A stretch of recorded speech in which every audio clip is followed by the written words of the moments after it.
এ দেখেন coil check করার system.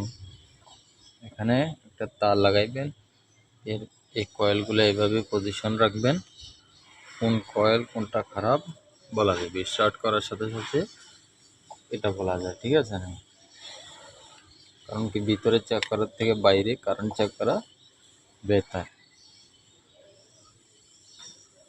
কোনটা কম বেশি কারেন্ট দেয়, কোনটা কম বেশি দেয় না, সেজন্য গাড়িটা আসলে পানির ভিতরে ডুবে গেছে, তো কম্পিউটার সব আবার নতুন লাগানো হয়েছে, ঠিক আছে।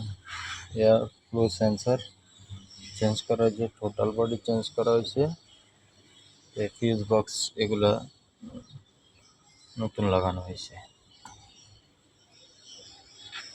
হোন্ডা